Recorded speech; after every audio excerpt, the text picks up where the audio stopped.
QuaranJazz. Listen while you're home.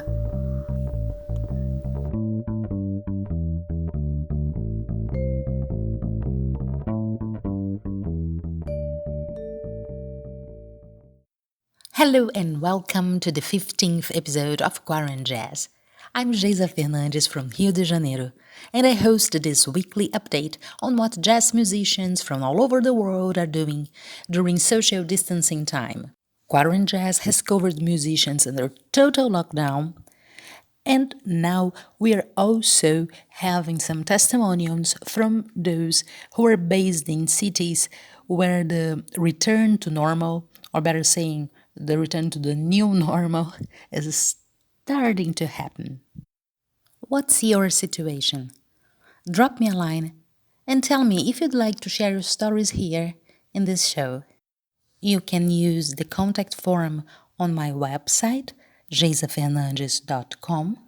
You can also sign up for my mailing list or visit the Facebook group, The Touring Jazz Musician, where I talk about jazz festivals that accept submissions directly from independent artists. You will find all those links in the description of this episode.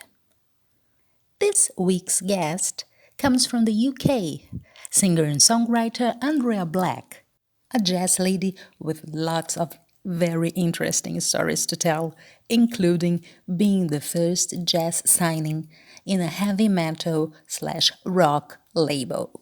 How cool is that? Hi, Andrea. Thank you very much for being part of QuaranJazz. I really appreciate your participation. So, I always start asking my guests to tell the listeners about their influences and also to describe the kind of music they do, to tell us about their story. So, what's your story? A big thank you to Geisa Fernandes for inviting me onto her show. I'm Andrea Black and I'm a singer-songwriter and live in London. I've been writing since actually I was 11 when we had a lady living with us from South America who taught me South American songs, and from there I developed to study flamenco and started writing, and I had my first record deal with GWR Records. I was their first jazz signing. Even though they were a heavy metal rock label, they had Motorhead, so it was bizarre that I should be their first jazz signing. And Benny Gallagher produced my first album. That's Benny Gallagher of Gallagher and Lyle. And the album came out in Japan on JVC Victor Records and all around Europe. And it's just been re-released, as the next two albums have as well. So the back catalogue is available.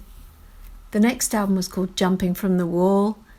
And then I made When Hot Dogs Fly with Slipper. I suppose the running theme through all my songs is that there is no real genre, that I sort of leap and cross all the different areas of jazz, blues, folk, rock, pop. The songs really just take me on a journey, and I sort of listen to where they need to go. And each album that I've actually made has been quite distinct. But I think that Harvest Gold, this new one, will make more of an impact. It was recorded over quite a long period of time, and the songs were finely picked, really, by Paul Hirsch, my producer. Paul I've known for a long time. We were actually have been friends for many years, and he first was in it was my second band when I flew out to Frankfurt to promote my second album, so he was in my band then, and I think he's done a really good job. And it started in a very simple way, with me just going into a studio, playing guitar and piano and vocals, and then he did all the overdubs. And it was mastered in LA by Daniel Lazarus, who did Donald Fagen's Night Fly.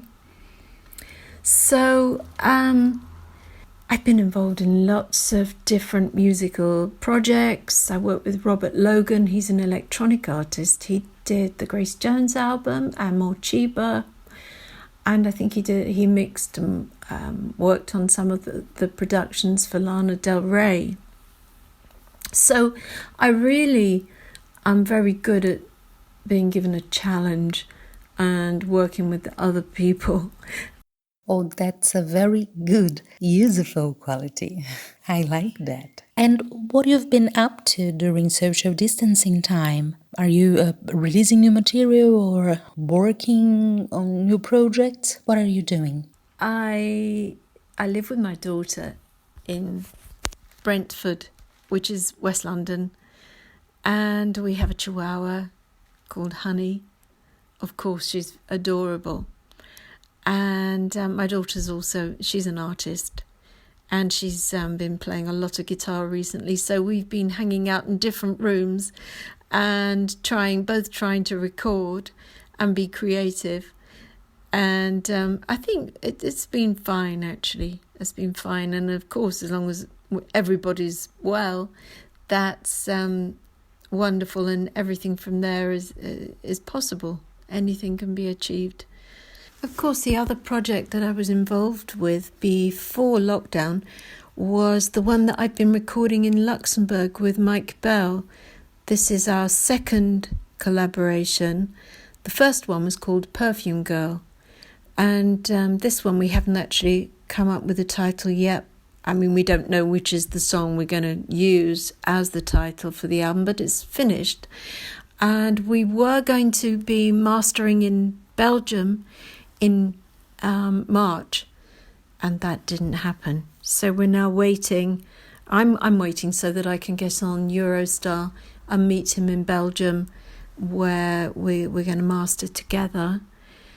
It's a great album, actually, and that will be released probably next year. But Harvest Gold is really the one that I'm concentrating on because it's so vital. It's really from my soul. This album, it has been written over some time, and I think Paul Hirsch, my producer, thinks that these are the best songs I've ever written.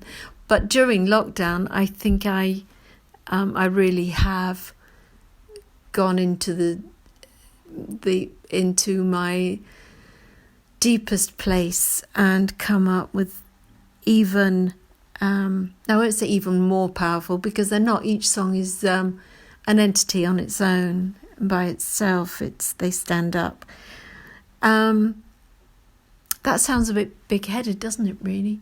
No, I think for every 15 songs that I may write, one really shines and one stands out.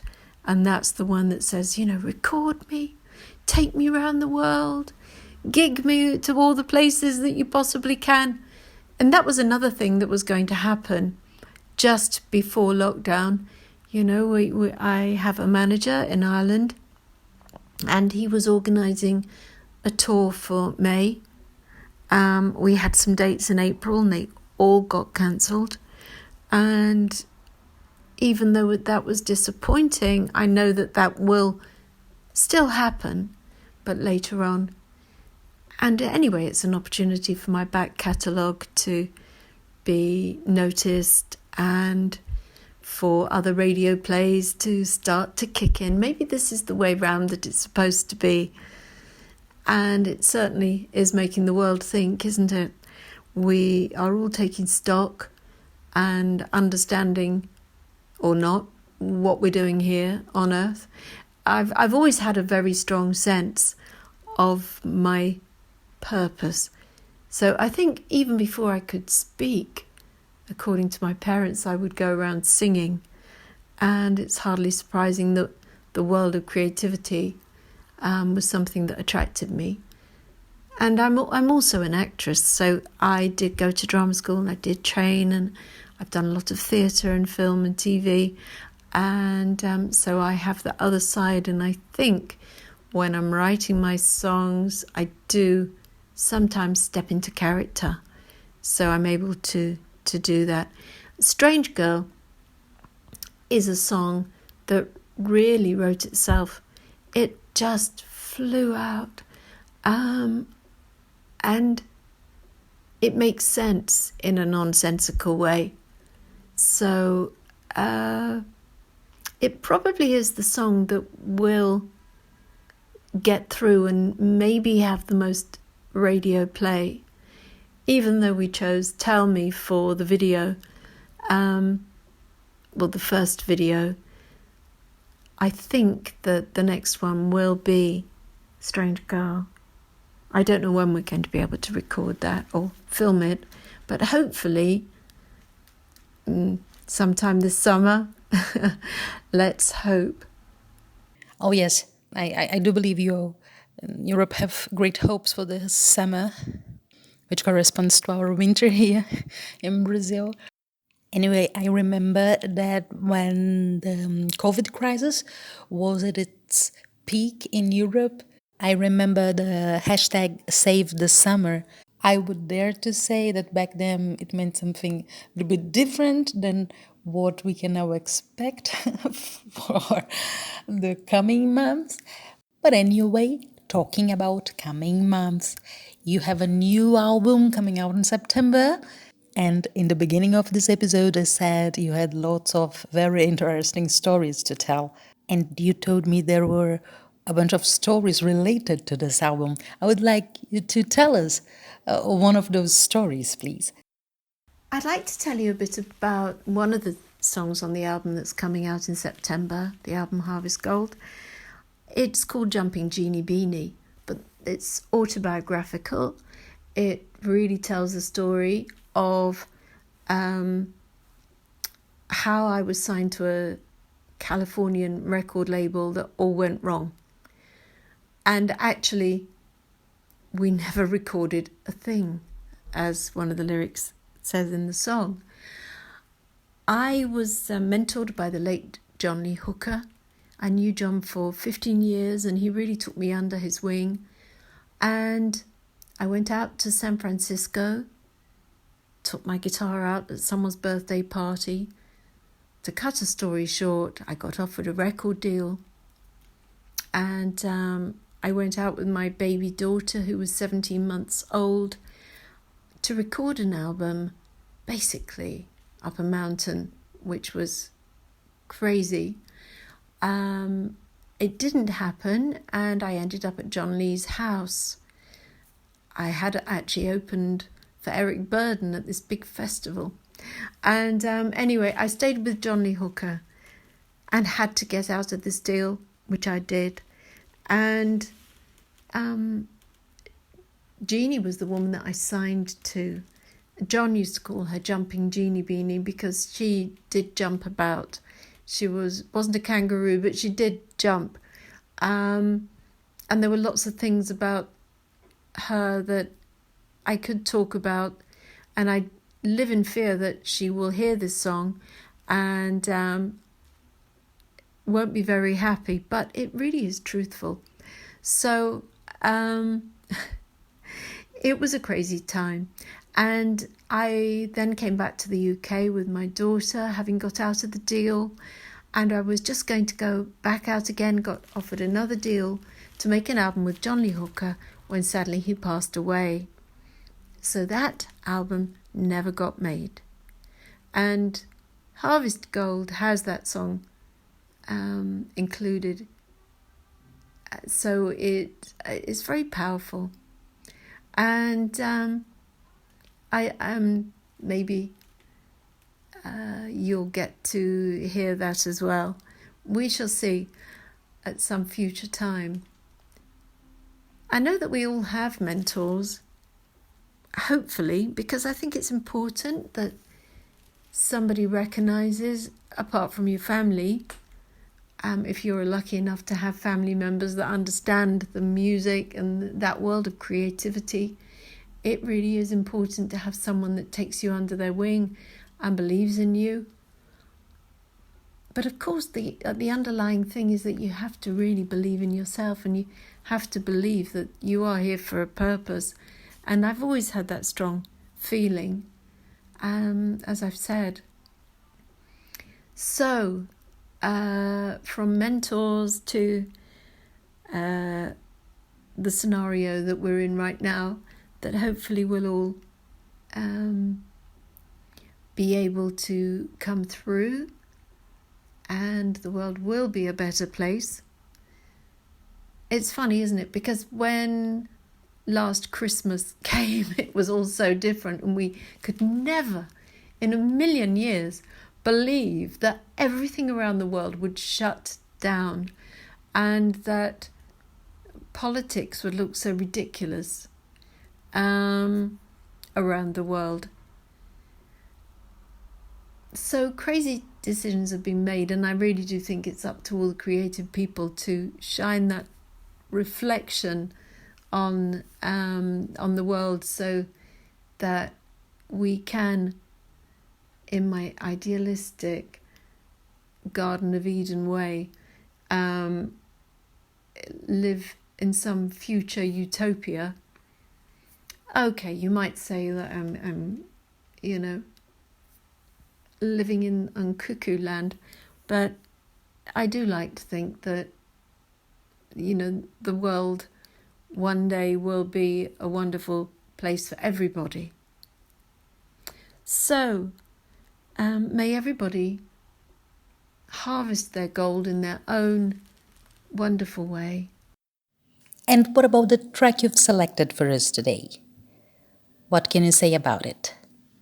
So I think really the first song, or the song that I'm going to include from my album Harvest Gold, is the one that's going to be played all around the world actually this Saturday. It's called Strange Girl.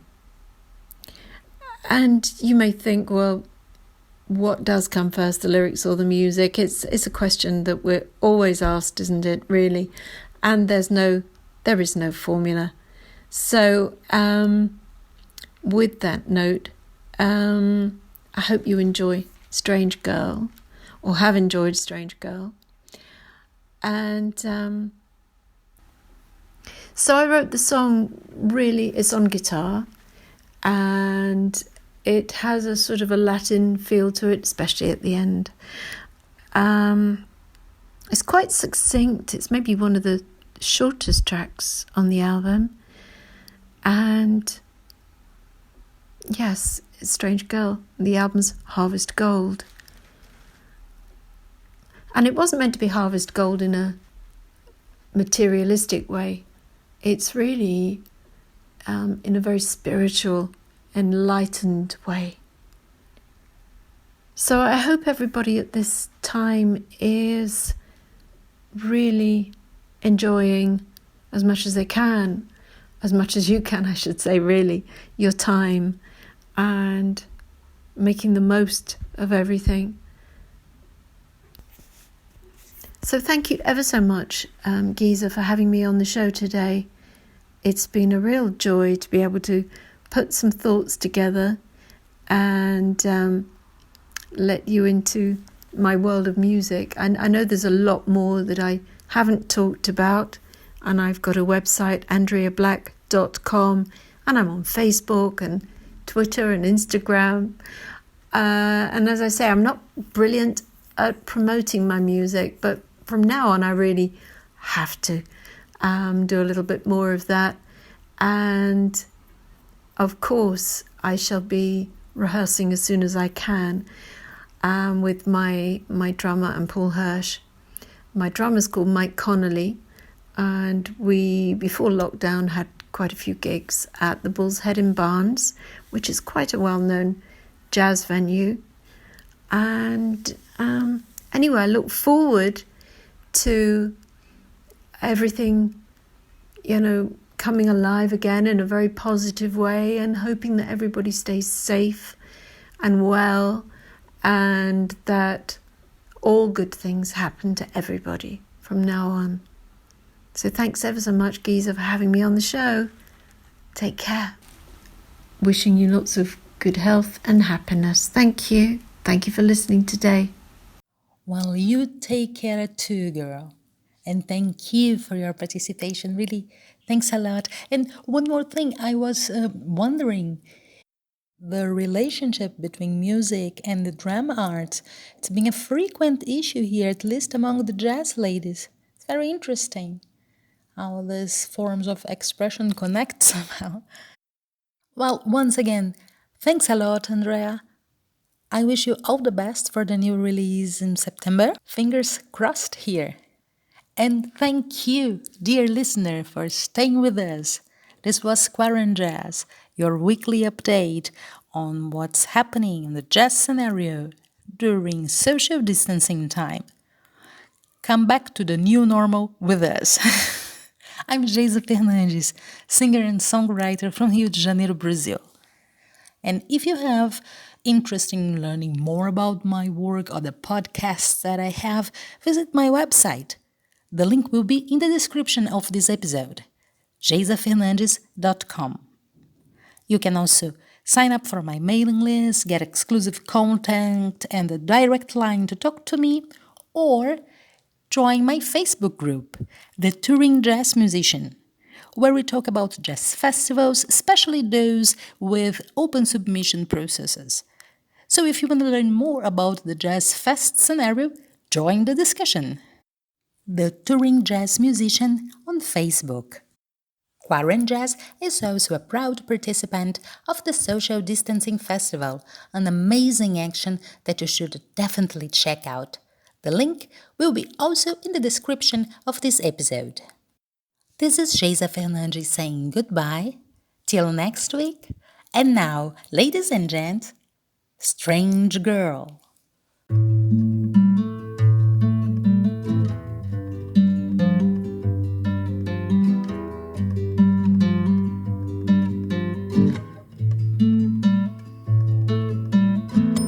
Strange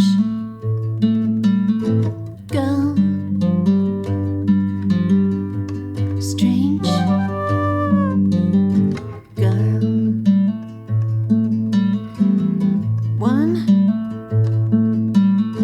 truth, one you.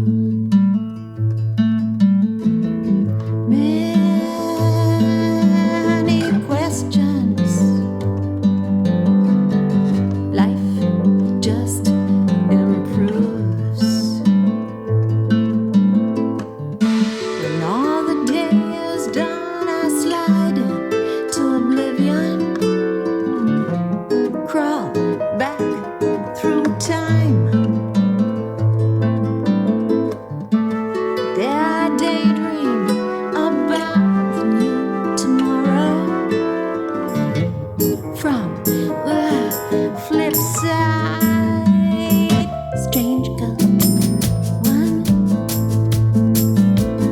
friend now, one got lost.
strange girl like me. I always thought that it would be a simple bus ride to a place I wanna be.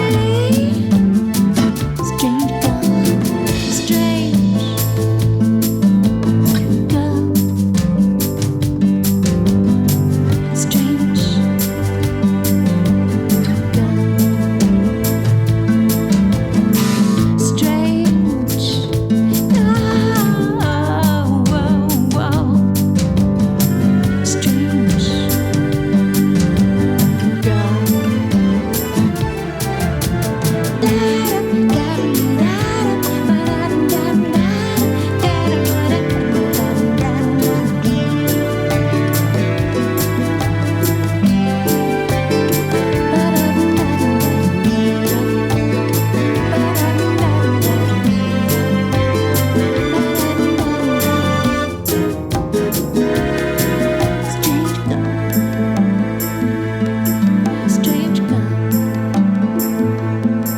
strange girl, strange